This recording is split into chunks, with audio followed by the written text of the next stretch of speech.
Hello and welcome to There's No Business Like, a podcast where friends and industry colleagues explore topics and interview leaders in our industry of professional theatrical touring.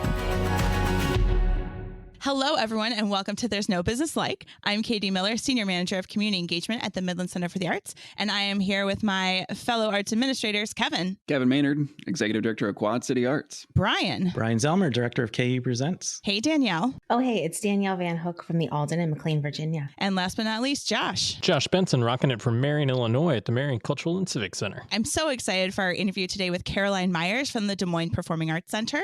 But before we get to my conversation with Karoline, I wanted to ask you all, what is your favorite piece of family programming that you've ever presented at your venue? As the person who does programming in our venue, I'm going to say all of it. And I would expect nothing less, Danielle. It's all been perfect and fabulous. The first thing that comes to mind, though, is this really incredible show we did last year called Doodle Pop by Brush Theater, which is out of South Korea. It was represented by the Holdens, and it's so hard to describe, but it was essentially a two-person show with live music and integration with technology. I haven't seen any other show that uses technology and storytelling the way that they did. And the visual of the show is almost two-dimensional, and like the way that they can portray something that's so obviously three-dimensional in that kind of style, there's so many small details that are just so exciting. And the way that it builds to just this little bit of color at the end was one of the best pieces of programming I think we've seen in our venue in a long time. And at the time, my twins were 3 and are very active, and they sat still for about an hour and watched the show. And now when they talk about Mama's work, they reference a turtle at the end of that show, and they talk about how there's a turtle where I work. I'd have to say my favorite was probably getting a chance to present Lori Berkner when I was at the Rialto. All 4 of my kids grew up loving her music, and we'd sing it all the time. I learned a lot of her songs on guitar and would play them myself with them, and they would love to sing them. So my kids were grown by the time I got to present her, but it was still like a thrill for me to work with her in person. And it was really great because she was so gracious. And it was one of my favorite experiences because we had a family approach us who had a child with a disability who was extremely sensitive to any kind of overstimulation of any sort. And he was a huge Lori Berkner fan, watched her videos every day. They just wanted to be there. They knew they couldn't be in the concert hall. And so they just asked if there was some place in the building where they could still kind of sort of have a chance to observe the concert. And I realized that we had a closed circuit TV system, and upstairs in our big conference room, we had this giant TV that we could just turn on the closed circuit and they'd be able to see and hear Lori on the stage. And they loved the idea. So I set them up in there. They turned the lights off. We closed the shades and everything, and they were nice and quiet and really enjoyed their time. Lori did a meet and greet, and I had told her about this young man who was a fan of his, and they were in this other room though, and how he was overstimulated.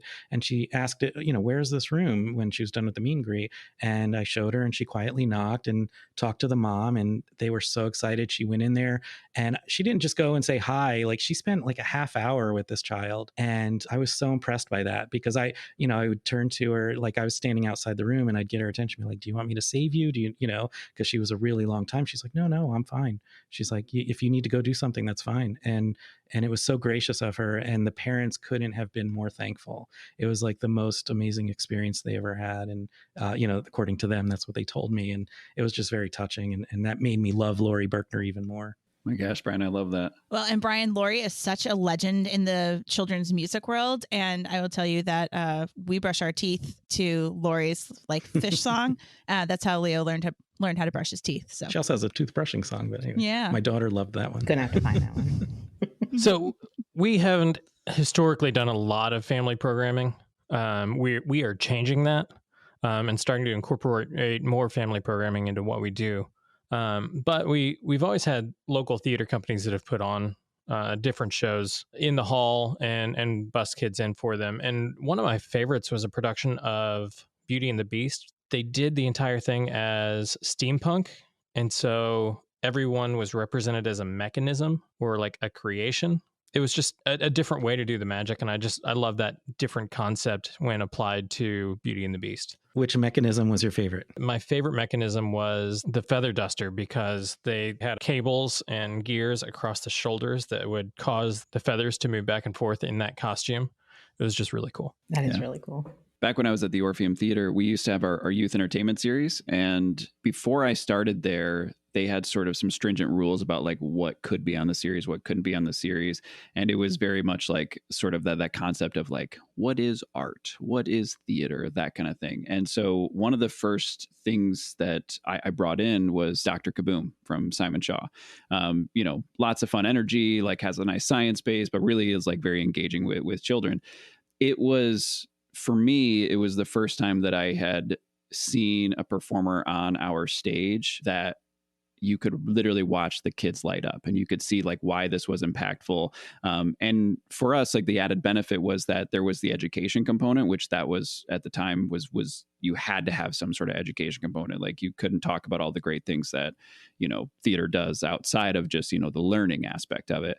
But it was the first time that the shift started happening of like, oh, like this is also something that is really beneficial for students and for, families. And so what we booked that for our youth shows during the day. And then we had him do a night performance. And it was surprising the amount of people who came that, didn't have kids, but just thought it looked like something fun to check out and a low cost ticket price. And just, if you've ever worked with Dr. Kaboom, it was a lot of fun. And it was the first time we had a performer on stage that actually called out a teacher in the audience for continually using her cell phone. And it was the last time that happened during that series. So go Dr. Kaboom. I know. I was like, yeah, like all of our volunteers were like, yeah, you get them.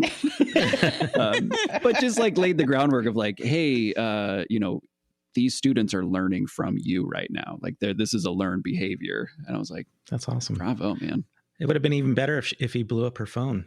Kaboom! Oh my gosh. Family programming, school matinee programming is a huge component of what I do here at the Midland Center for the Arts. And it is really hard for me to pick one particular show that I have presented in the last 5 years. So I'm going to go back even further to my days at the Playhouse at White Lake. And I used to book the MSU Acapellas, or the Michigan State University Acapellas, which is one of the acapella groups on campus, to come and perform annually as a fundraiser for our youth theater education program. I thought it was really important for our youth theater students to see examples of students not that much older than them still pursuing the arts during their college years. Even if that wasn't going to be their major, they could still, participate in the arts in some way, shape, or form. And then they would get to like have pizza with the kids afterwards and talk with them. And it was a really successful fundraiser for them. And yeah, it was really fun to see them perform and have them on our stage. So it's one of my favorite pieces of family programming that I've done. So excited for everyone to hear this conversation I'm going to have here with Karoline in just a moment. We talk about family programming, school matinee programming, marketing, intergenerational leadership. Hope you really enjoy.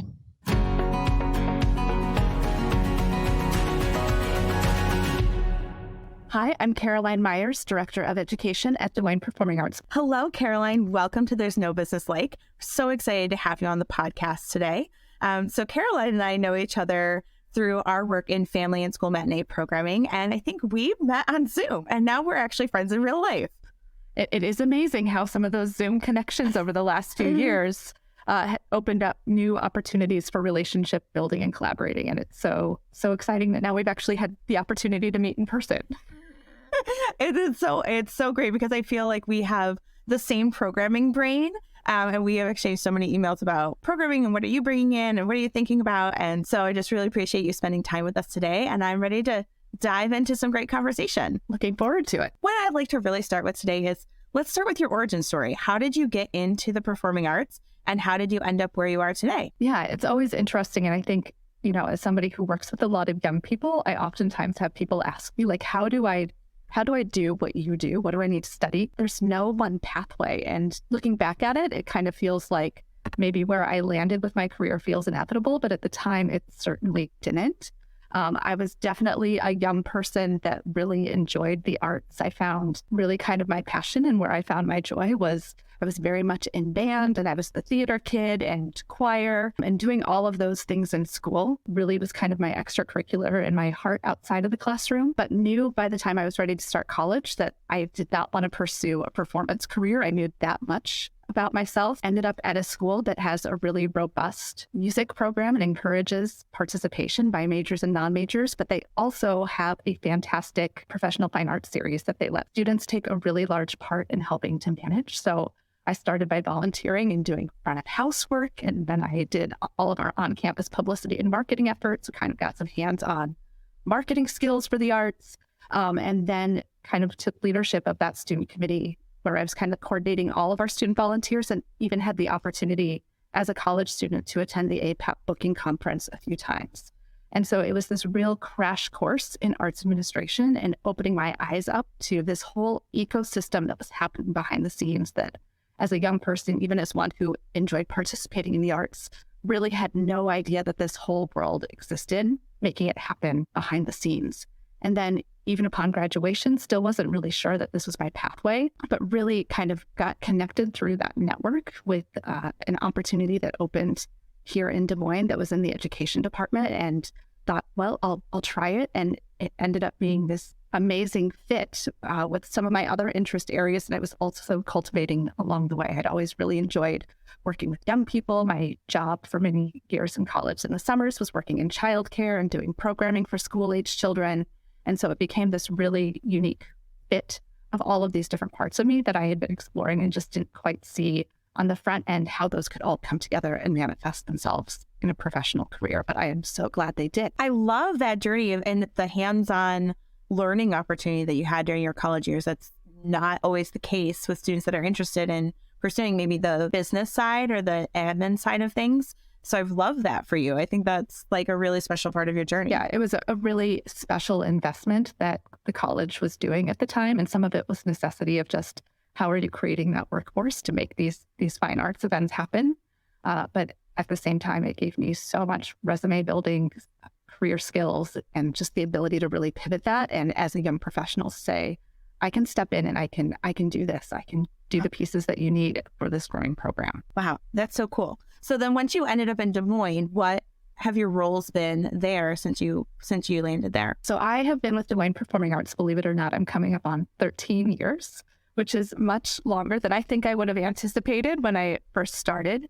And I've been with our education programs for that entire duration, but I have seen my role grow and evolve and shift.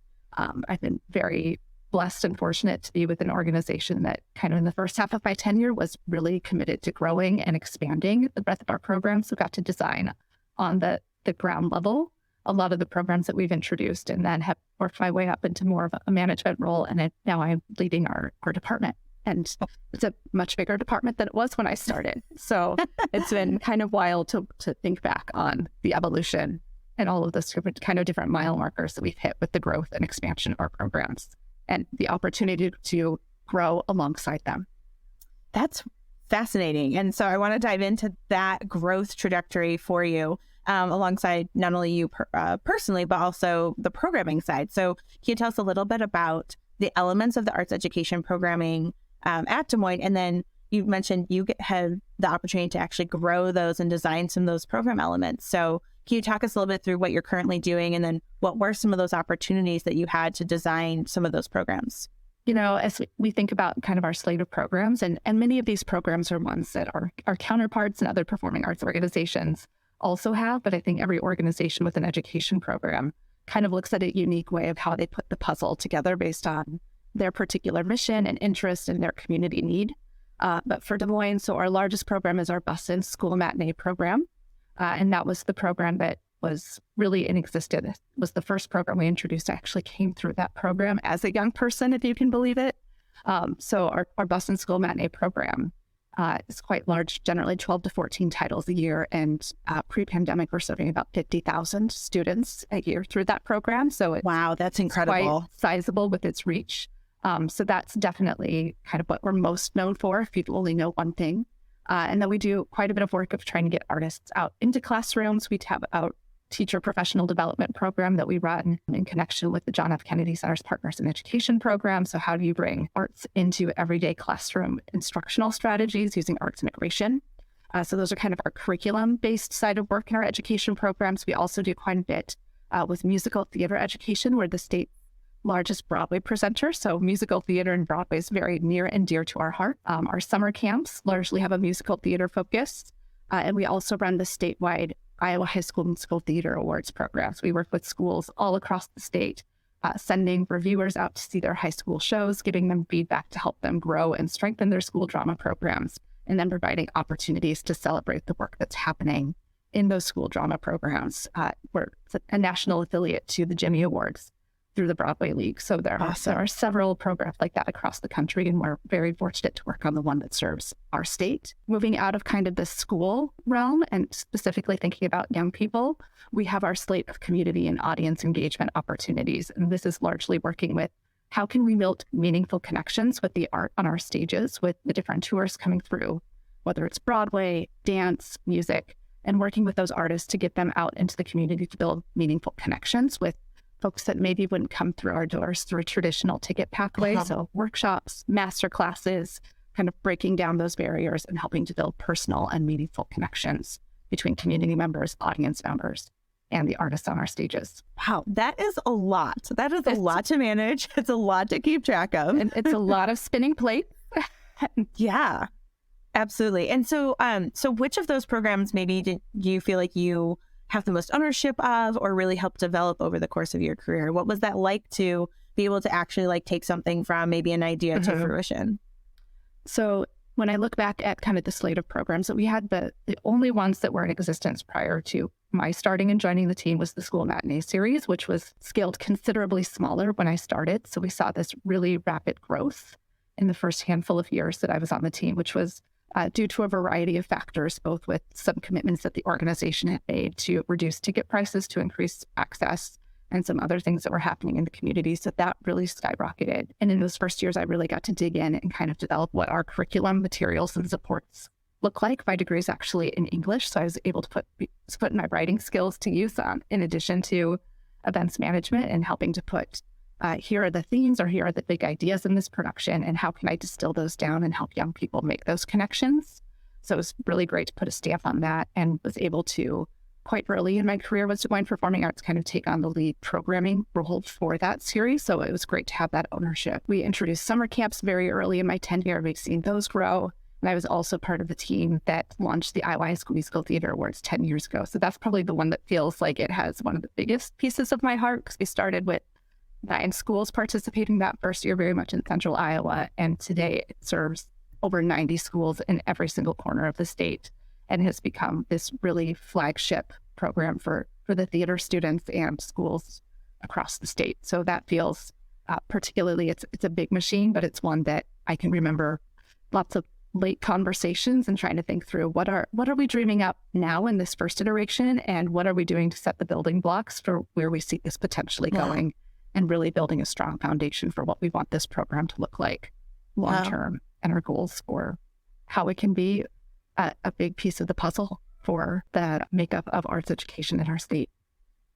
My musical theater loving heart just sings at the thought of a program of that scale and size. No, it's one of those programs that in some of our summer camps that I look at what young people get to do through those programs, and I go, I'm so proud of them and the skills that they bring. And I'm also very jealous when I think back to how I would have loved that as a 13, 15 or 16-year-old and go, do you know how lucky you are? And they do. They feel they're so grateful and such wonderful, wonderful participants. But those in particular are the programs that probably feel nearest and dearest to my heart in terms of from inception to design to seeing them really take off and really become an institutionalized piece of the fabric of our organization. Wow. Yeah. And the arts ecosystem in the communities that we serve. That's so great. And I think it's so rewarding as a young professional to have the opportunity to do that, have the guidance and mentorship along the way to, like you said, set the stage, set the building blocks, and then see where it can go from there. I've had the opportunity to do a few of those types of programs as well. And it's a lot of hard work, but it also is incredibly rewarding. It absolutely is. And I think sometimes when I look back at that, I'm also looking at just feeling very blessed to be with an organization that has put their resources and their money where their mouth is on these things and saying, we're going to figure out how to make it work. And the ability to say, and we're going to grow it incrementally over time. We don't have to do everything all at once, but we have that long game in mind for what we want the world to look like and how we can set it up in our own small way. That's great. I love the match of mission and vision and money. It's always kind of the elephant in the room. You gotta figure out that piece. So very, very thankful that we've had such a supportive community, and very thankful that I'm in an organization. I understand I have the privilege of working with a large organization in terms of presenting organization. So I have colleagues that specialize in that, and I can come and tell the story and help paint the picture of mission and impact. But I'm very grateful that I've got great teammates that are helping to pull those pieces together to make it possible to do what we've been able to do over the last 13 years during my tenure.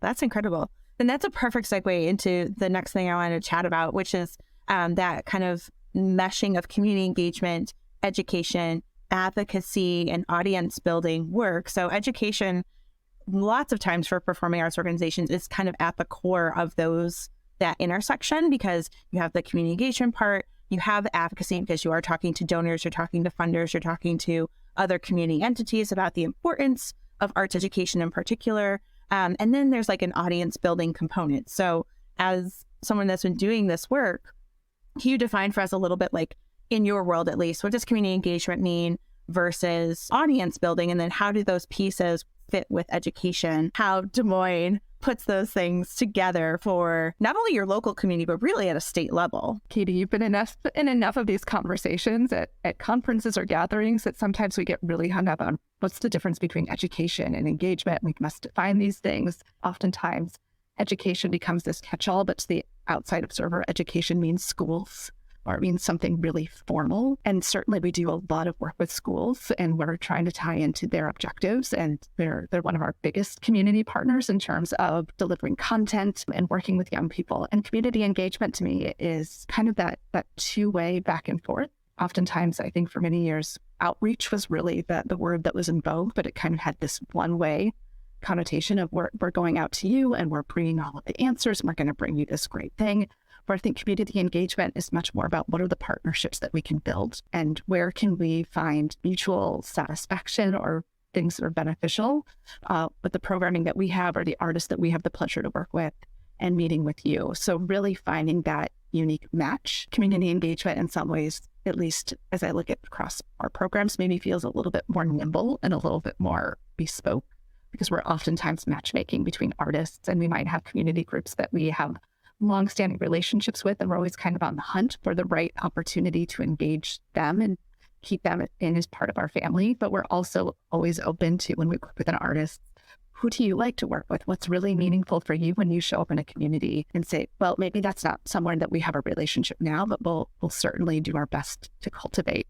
So kind of this idea of arts for everyone, arts everywhere, and thinking about in particular where we can use our resources to meet those that might not have access to the arts in traditional pathways. And you just mentioned, arts for all, our participation, barriers to participation in the arts. For me, that community engagement piece has a lot to do with understanding barriers and trying to find ways over, around, under, and through so you can get to that access for all point. In this kind of world of education and engagement, what are the barriers that you experience or your team experiences? And have you found any success, especially in like the current moment post-pandemic, of finding creative solutions so that you can still move forward with that mission of access and building those partnerships, finding, like you said, those matches, those creative matches for building greater access and engagement? I think as we're looking at the world that we're coming out of, everyone has been through quite a bit. The communities that had challenges before,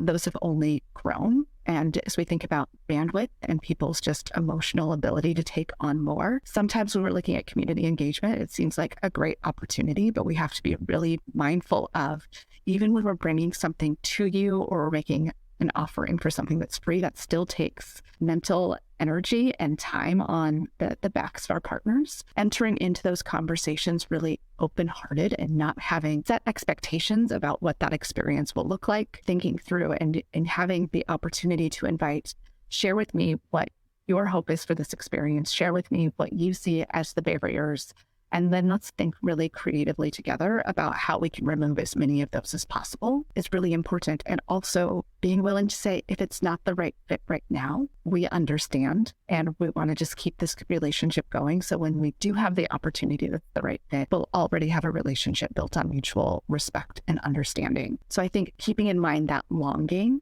has been really beneficial, especially in a time where the barriers do feel higher, and knowing that sometimes we have these great plans and they don't come across the finish line with a particular group. It's really those same things that we think about, Katie, as we're working with agents and we're looking at artists to book. Like that relationship is long-term before we sometimes can always make that match happen. That long vision is really important, and that really listening and figuring out how to make that match and being okay when it's maybe a not now. Because when it is yes and it's time, that's beautiful. And it makes me all the much more special. Let's shift a little bit. I want to go back to matinee and family programming.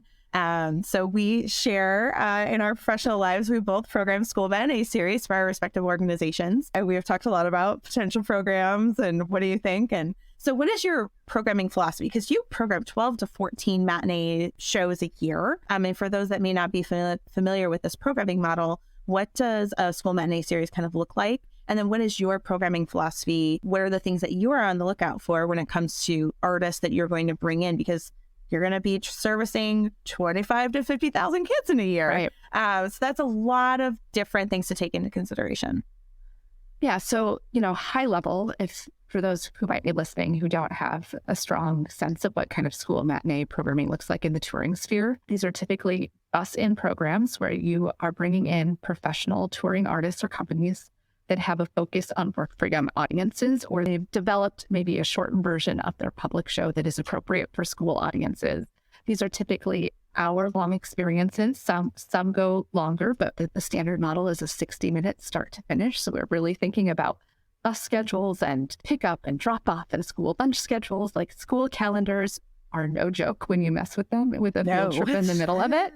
So that 60 minutes feels really, really important for schools to be able to say, yes, we can make this opportunity happen. And to us at the Des Moines Performing Arts, we love bringing artists out into schools, but it's been really important to us to have access points for students to be able to come in to our venues, see our theaters, and to know that our venues are a place where they are welcome. Our public schools and all schools really serve students from all different backgrounds and walks of life, including those who have families that have not traditionally come to the theater. So this is oftentimes their very first opportunity to see a live performing arts event. For us to come downtown, even students that live right in Des Moines proper and they may only be a couple of miles from our venue, this may be the first time that they've been to the downtown core and are looking around and seeing our building. So I love standing in our lobbies on days when students come in and watching the bright eyes and the big reactions and just hearing the chatter and of the excitement. So there's that like very basic, we want you to feel welcome here and we want you to have a positive experience and to know that this is a place for you. This place is for you, just like it is for any other community member. And then in terms of programming philosophy, different school matinee presenters may have a very specific target or focus on the age groups that they're programming for or the art forms that they're programming for. We try to have options every year for students as young as preschool up through high school. So as I'm looking at titles, I'm looking at what's the range and the entry point, knowing that we have our biggest demand for elementary and then it tapers off in middle school and very few high school. So there's always kind of that matchmaking. And we're also really committed to having a variety of genres of art forms represented. So theater, dance, music, cultural art forms, spectacle and circus. We might not hit every single one of those every single year, but we want that to be in our programming mix. And of course, we're also thinking about the diversity of voices and stories on our stages. We want students, as they come in, to see themselves reflected on stage in the stories that we're telling, or to have the opportunity to encounter maybe somebody's story from a very different background from themselves, but have the opportunity in using the arts as a window to say, oh, but I relate to that person and we're more alike than we realized. So a lot of it is kind of those social emotional and how are we seeing the world and really giving young people the opportunity to connect with who they are on a deeper level and to really see the possibilities for themselves, right? And inciting that sense of wonder and curiosity and inquisitiveness that the performing arts can provide. Yeah. Yes, snaps all the way around, Karoline. Snaps. There we go. I'm preaching to the choir. You totally are. And also the curriculum aspect of matinee programs is also very important. And I will go on the record saying I have borrowed some of Karoline's curriculum guides in the past for shows that I have booked after Karoline has had them. So what about that curriculum tie-in? And is that a selling point for educators in making these opportunities available to their students? You know, curriculum connections are definitely a selling point and something to consider. As I'm programming, I'm always on the lookout for things that feel like they're natural ties to curriculum or learning objectives, but I'm also not a programmer that says it must check all of these boxes. I think that there is a whole range of really meaningful arts experiences that speak to young people and their experiences and who they are as humans that maybe don't fit in well, this is the exact social studies unit that we're studying in 4th grade, or this is the exact title that we're reading in our literacy classroom. When we find those connections, that's great. But I also don't like to limit ourselves to that. And then our job as the education team, and as somebody who wrote curriculum materials for many years and now have a fabulous colleague who takes the lead on that. So I want to give a huge shout out to Sarah Perez on her work on that. It's our job to help find those connections for teachers. We know teachers have so much on their plates and so much that they're responsible for. So we've really built that trust with teachers that they can be assured that if they book an experience with us, whether they can see the connections on the surface or not, if they find it intriguing for their students, we will help do the research and put things into a format that hopefully is very easily digestible and that they can turn around to use to prepare their students before they come to the performance or to unpack that experience when they get back to the classroom, where they can see tie-ins to different curriculum objectives. Yeah, that's beautiful. I love this idea of if it's intriguing, you should explore that with your students and then, relying on you and your team to build those connections. I love that model. That's really super smart. I love this idea of intrigue and curiosity. And I love that about your programming philosophy in particular. Yeah, we want students to experience joy and connection. And, we're not afraid to program things that are challenging. It's not always just a fun story that you'd see. Oftentimes it is. But we want you to find the humanity in whatever it is that you see and to walk away going, I have something to chew on or I have something to continue to think about. I think the long-lasting impact of having an experience, like you said, coming to the theater, learning that this is a space for you, and then having, like said, something to chew on leaving, that can have ripple effects throughout a child's entire life. Oh, absolutely.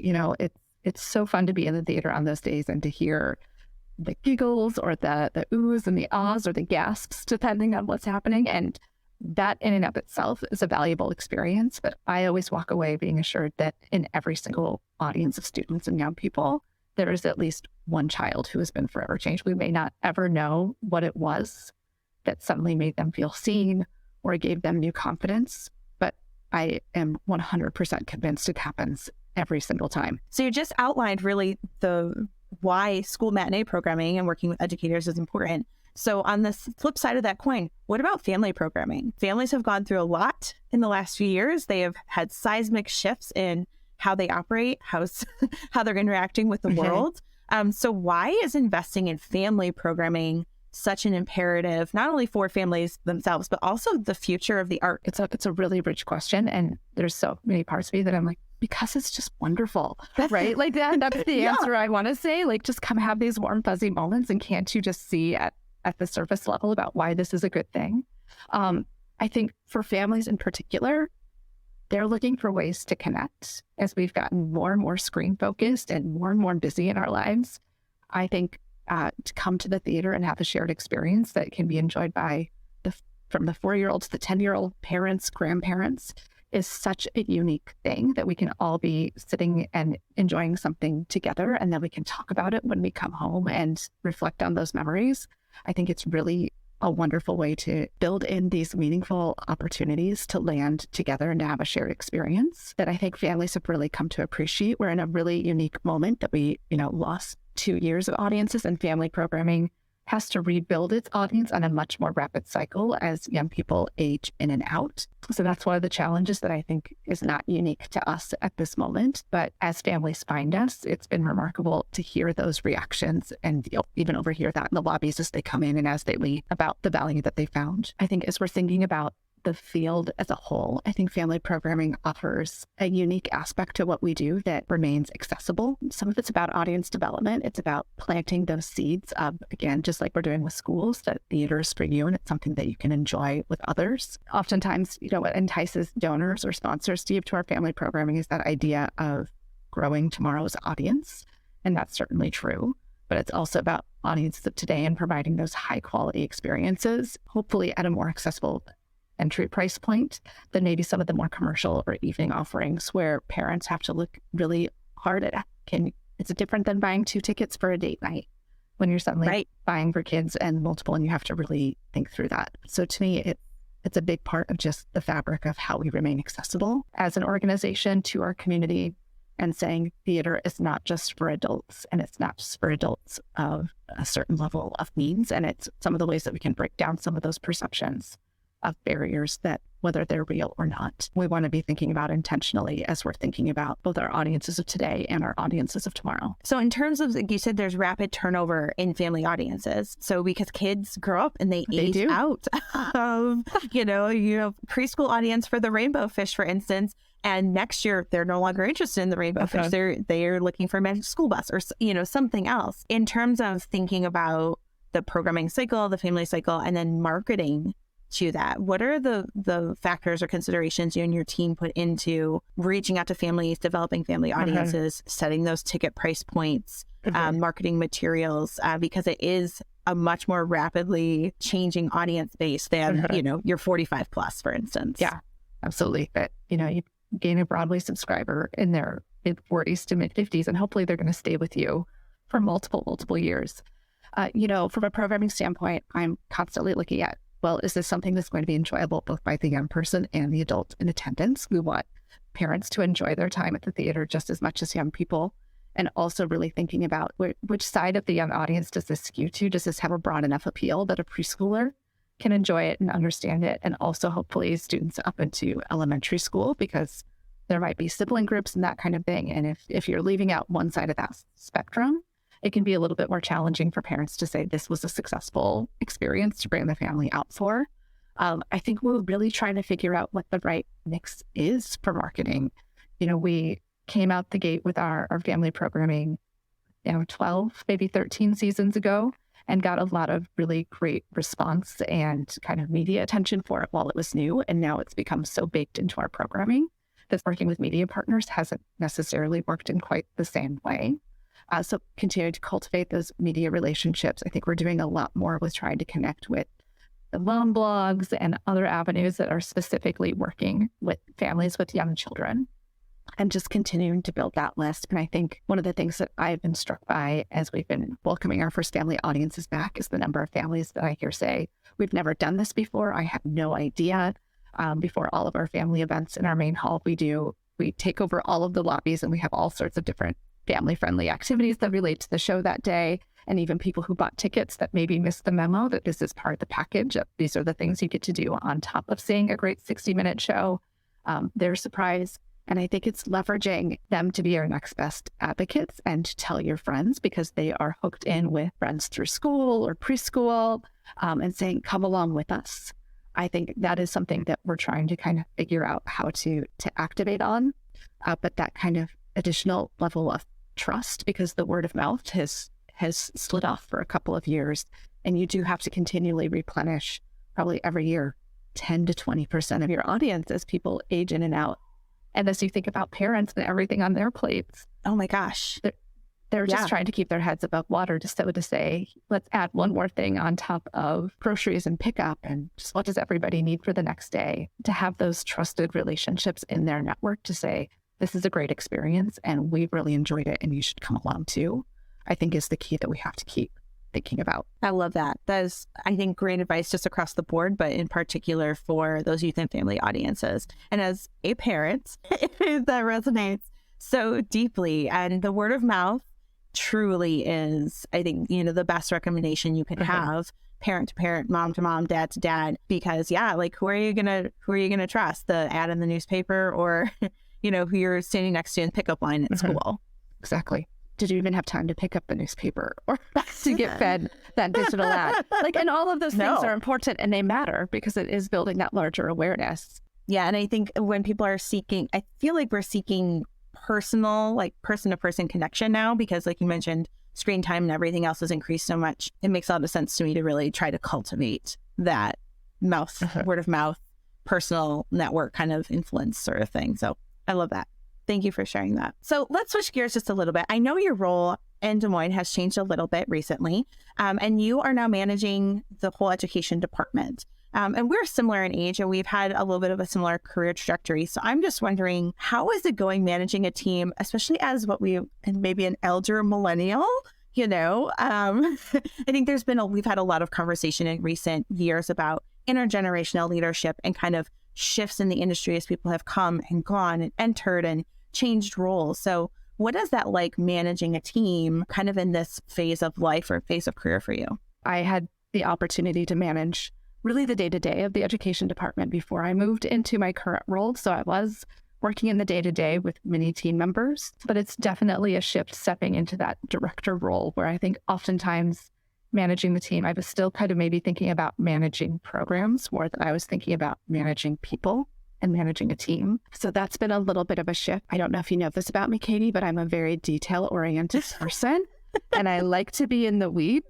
And so it has been an ongoing piece that I've been challenging myself with over the years of how to let some of that go and trust. But I have a fantastic team, and just kind of by necessity of both knowing this about myself and watching how capable they are, and also seeing the new additional responsibilities that are being added to my plate. It's been this kind of shift in gears of having to say, okay, this is yours now, and I am here to be a sounding board and to give advice. And somebody that's had tenure with these programs, was in many cases with them from the ground up, I can give the history and kind of give you some pitfalls to maybe avoid or some guiding principles, but to really have to stand back and say the day-to-day management of the programs and the design is in your court, and I am here and can set vision while I'm also looking at what's the next era of growth for what we're doing and how are we setting ourselves up for that. It's a really exciting time, but there's also times where it's some cognitive dissonance where I'm like, oh, my comfort zone is maybe over here, and this is what I've known for the last decade plus. And how do I pull myself back into that leadership role? Yeah. And as you're thinking about, you pulled out that phrase elder millennial, which suddenly makes my heart go, oh, what does that mean? But it's true. I think, across the industry and in many of our organizations, we've seen our team makeups change quite a bit in the last year and a half to 2 years as we've been rebuilding people that kind of were re-examining where their career trajectories were taking them. So we have a large influx of really new team members within the last year to our team. And okay, what was our team culture before? What is the new culture that we're establishing now? Yeah. And that culture that we're creating that also has this new element to it of we're trying to figure out how do we work in this new era and how do we work with a new generation in the workplace.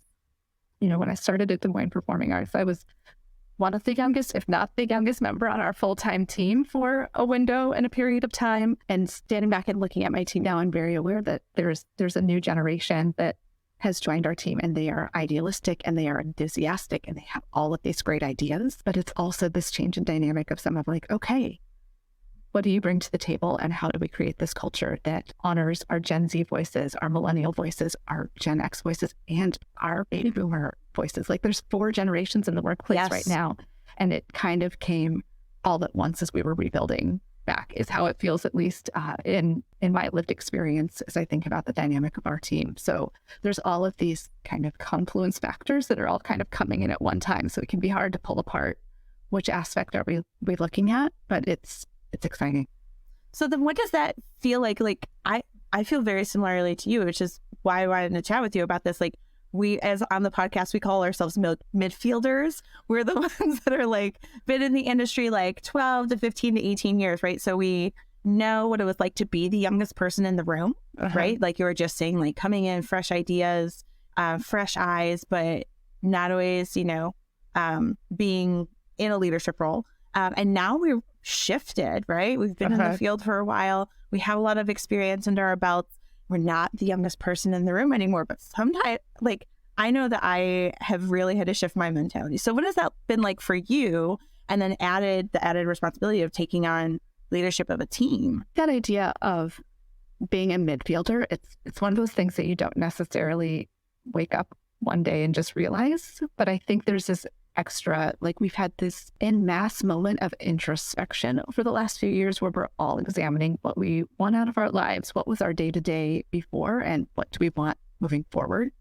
And it can be interesting to go, okay, I was on this trajectory and building and building and building, and now I've kind of reached this new level.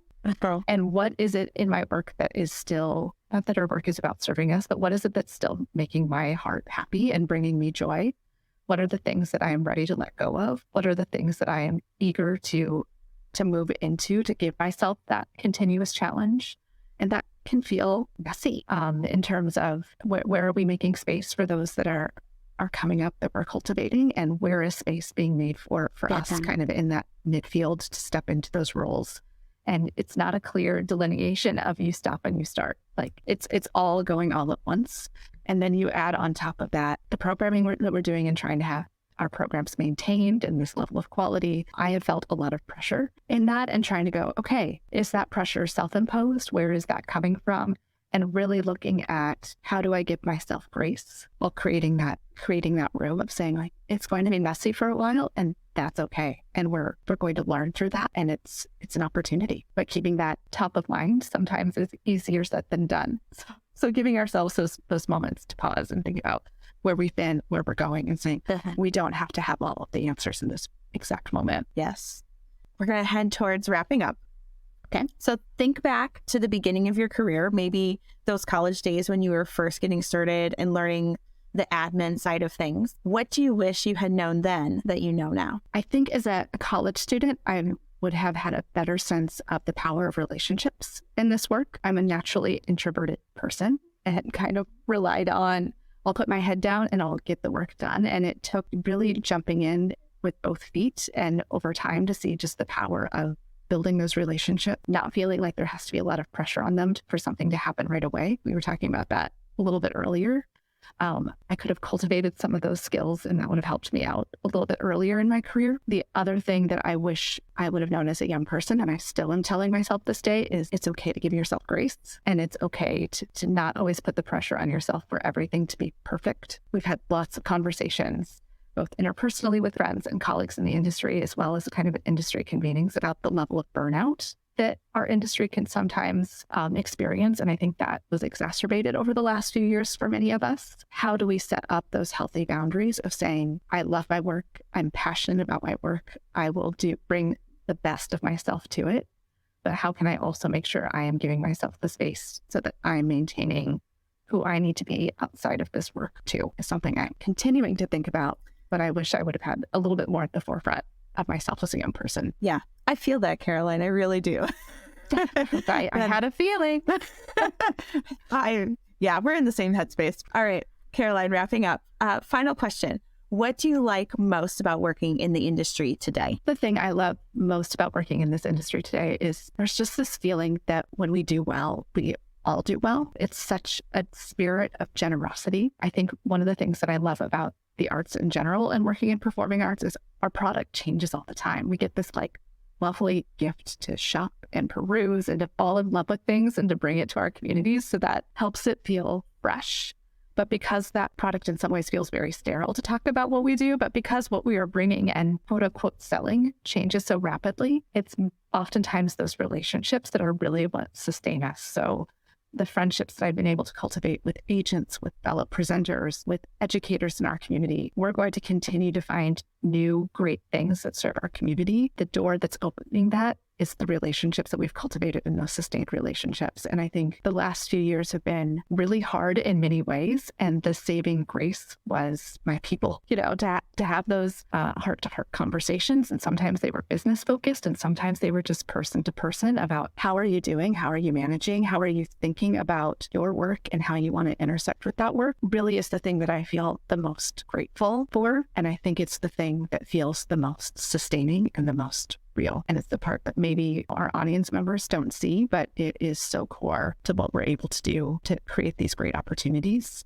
And I'm just very, very thankful. Well, that is a perfect note for us to end on. Thank you so much for taking time out of your busy schedule to join me today.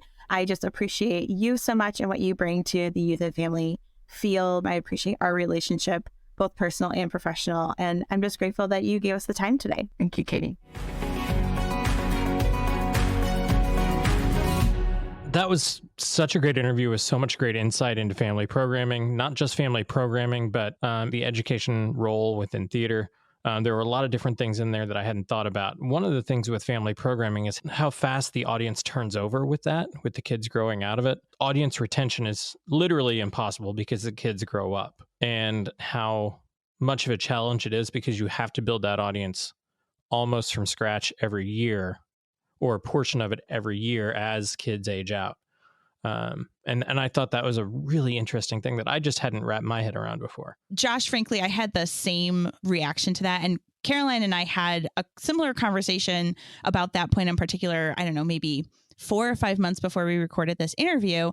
And I think I knew that in the back of my brain, but had never heard it vocalized like that before about audience turnover.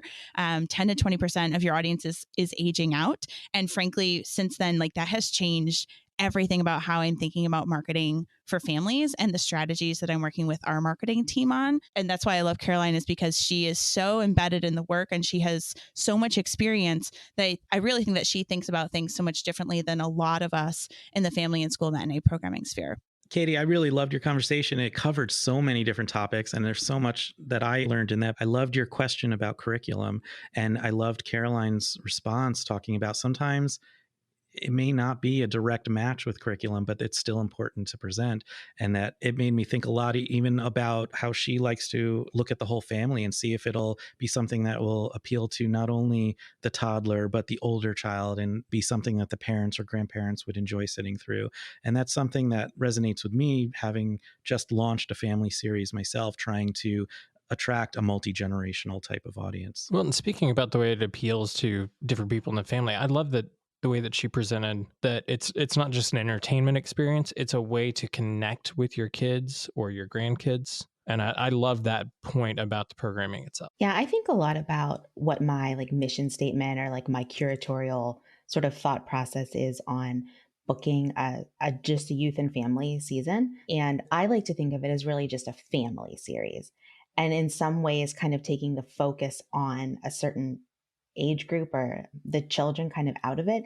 And what is the experience that a whole family can come and have together? If the family, the parents and the grandparents are involved in the performance, then it makes that experience a lot richer for the child. And then you're also, from an audience development standpoint, I mean, you are still building a core group of people that are going to continue to come and see theater together if that is something that they really do enjoy. And my absolute favorite thing is to just stand in the lobby after the show and listen to adults talking as they walk by and be like, that was really good. Yeah. I really liked that. That to me is like, I am like nailing it. If the adults are like, hey, I don't know, I kind of enjoyed that. Yeah, that ties nicely into her conversation about like the importance of family programming and the importance of like, arts like that, and how we sort of, do have to get bogged down in some of those details of like audience development for the future. And we're, building these things when she's right. Like you just want to say like, because it's wonderful, because it's really amazing. And I always think about that, like when talking to donors of like, hey, just come with me to a school to see this, because the thing that you can't bottle in those experiences is being in that room with all of those, hundreds or thousands of kids, like experiencing something either for the first time or just being 100% engaged with what's happening on stage. And once you see that, you go, oh, I get it. And then you can obviously dive into all the other things like, yeah, this is teaching them that they can go, we're building an audience for the future, because if they like this now, they're going to try out for it in the future. They're going to take their families to it. The only thing that Karoline didn't mention that I think is also worth pointing out is by seeing things on stage, it teaches kids that they can also do that they can go and be performers, that they can also, maybe somebody someday wants to have one of our jobs as well. And it sort of ties all that together just by seeing a performance either, in a performing arts center or, in your school. And I think her points about access regarding both the school matinee side of things and the family programming side of things, whether that's a free or a very inexpensive ticket on the matinee side or really inexpensive tickets on the family side, is the access point is super important. I always ask when I get up on stage in front of our matinee audiences for the students to raise their hand if it's their first time ever seeing a live performing arts event. And inevitably, it's 50% of the audience. I do the same. I love doing that. Mm-hmm. And frankly, when I'm reporting out numbers on our matinee programs, I include the number of adults that attend as well as the number of students. Because if those kids, if this is their first time in our space or their first time in a performing arts event, likely their educators and their parents that are accompanying them, it's the same for them as well. So it's not only access for the students, but it's access for adults in their lives as well. And thinking about the affordability factor, thinking about scholarships, thinking about transportation, those barriers to access and participation. And we didn't really dig into the busing issues and the funding issues that schools are facing right now in our conversation. But believe me, we're having them outside in the Theater for Young Audiences space. Those are things that the sector is struggling with, schools are struggling with, and anything that we can do as arts administrators and professionals and working in partnership with community organizations and school districts to lower those barriers to access, the more successful those programs are going to be. So I came up in the industry in an education department, and a lot of what Karoline was talking about as far as just managing all of the different programs and aspects an education department does really hit home for me.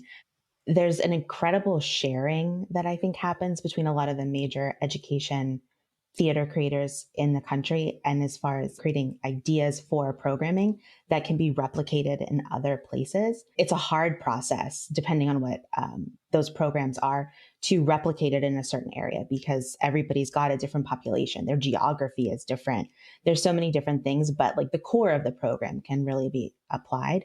And I think it's really important and can't be understated about how us working together has also helped to build more of a workforce and people that are able to enter the industry and making these education programs a lot larger, because that really is allowing us to do a lot more outreach and a lot of the free and reduced price programming that a lot of people are really trying to add into their offering, because it does open those doors. I also thought it was really interesting the way that Karoline framed up her role in leadership, about, transitioning from managing programs to managing people. That is something that I think took me a while to make that transition. And I would argue I still have problems with that, because like her, I like to sort of be in the mix of things and kind of be, sort of that boots in the ground and kind of be involved, but also realizing that there is a reason that we have the team that we have here, and they're all very good at their jobs.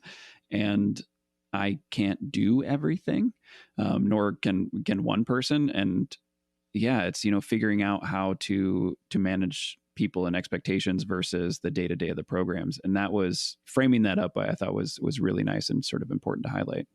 She used the word honor the ideas and experiences of every generation that's in the room. Those are the words that I have been searching for. Is everyone has something to bring to the table, right? And we've all been the youngest person in the room and know what that struggle is like. And now the group of us are kind of in the middle of our careers, and we are then hearing and working with folks that have more experience than us. And I just really love this idea of honoring all of that and bringing it together and working collaboratively and really showing that every voice and from every generation has value. I also love that you and Karoline met through Zoom and then eventually finally met in real life, but you developed a friendship because of Zoom meetings over the pandemic.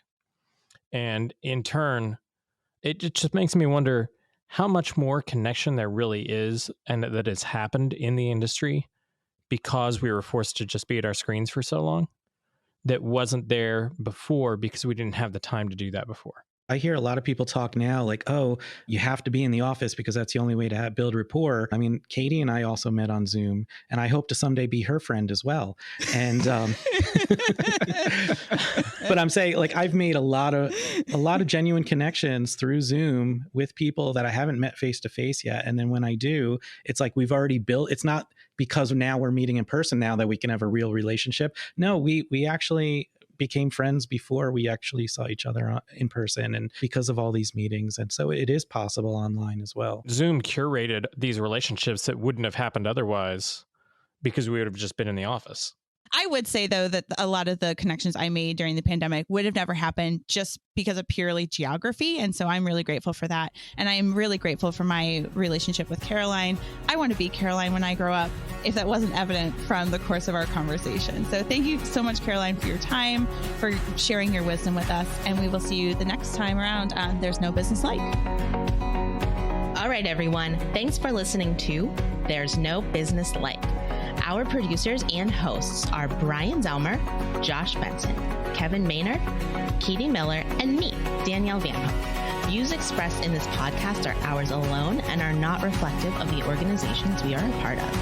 Keep up with us at nobusinesslike.com. There you'll find links to all of our episodes and socials.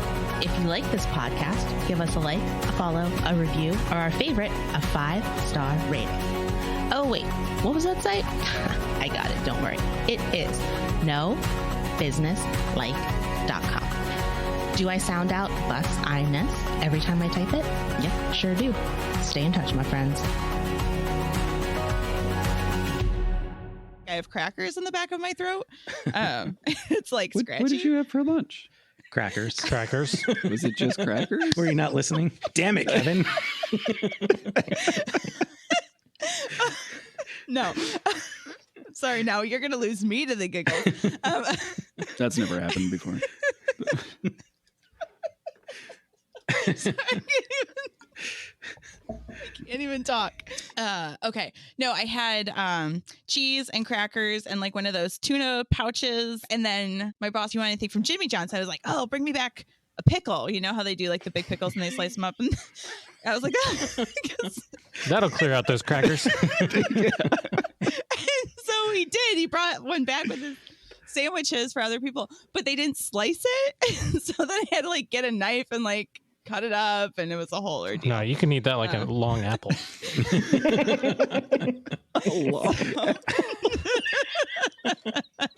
than just eat it like a pickle. That is the only. Well, I can't just say eat it like a pickle because she already said she slices those up. So, But in any other, eat it like a banana. This food segment has been brought to you by welcome to Pickle Town.